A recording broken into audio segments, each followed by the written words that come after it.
2 থেকে 3 মিনিটের একটি ছোট গল্প শুনে যাবেন, আশা করি ভালো লাগবে। একটি ছেলে খুবই সাদাসিধা ছিল। সে একটি দোকানে চাকরি করত। ছেলেটির বেতন ছিল মাত্র 5,000 টাকা। ছেলেটির দোকানের সামনে দিয়ে প্রতিদিন একটি মেয়ে স্কুলে যেত। মেয়েটি প্রতিদিন বোরকা পরে যেত, কিন্তু প্রায়ই মুখটা খোলা থাকতো। একদিন হঠাৎ করে ছেলেটির নজর পড়লো মেয়েটির দিকে। এভাবে বেশ কয়েকদিন যাবার পর মেয়েটি বুঝতে পারলো ছেলেটি তাকে লক্ষ্য করে। মেয়েটিও বাঁকা চোখে ছেলেটির দিকে তাকাতে শুরু করলো। ছেলেটি মেয়ের চলাফেরা দেখে মুগ্ধ হলো। আফসোস করতে লাগলো, ইস, যদি আমিও আজ পড়াশোনা করতে পারতাম, তাহলে সাহস করে মেয়েটির সাথে কথা বলতে পারতাম। মেয়েটি বুঝতে পারলো ছেলেটি তাকে ভীষণ পছন্দ করে। তাই একদিন মেয়েটি ছেলেটির দোকানের পাশে দাঁড়িয়ে রইল।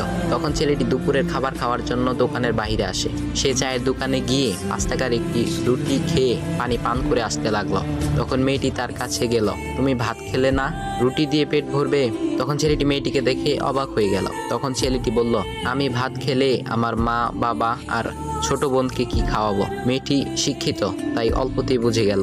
সে হাত ধরে বলতে লাগলো, তাহলে তুমি যে আমাকে পছন্দ করো, আমাকে কি খাওয়াবে? তখন ছেলেটি বলল, আমি তো তোমাকে আপন করে পাওয়ার জন্য দেখি না, কারণ সে যোগ্যতা আমার নেই। তবে এটা সত্যি যে তোমাকে দেখলে আমার খুব ভালো লাগে, তাই দেখি।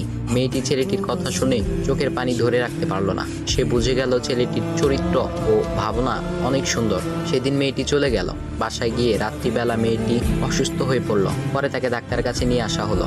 বলা হলো মেয়েটার 2টি কিডনি নষ্ট হয়ে গেছে। তখন মেয়ের বাবা ফোন করলো তার বন্ধুর ছেলেকে, যার সাথে বিয়ে দেওয়ার জন্য সে পাগল। কিন্তু মেয়েটি তার বাবার পছন্দের ছেলেকে বিয়ে করতে রাজি না, কারণ সে ছেলেটি টাকা থাকলেও কি হবে, তার চরিত্র খারাপ, সে লোভী।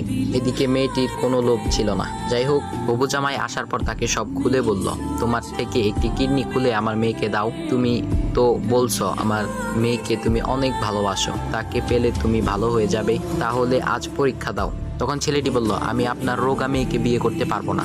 আমার কি সুস্থ মেয়ের অভাব নাকি? এ বলে সে চলে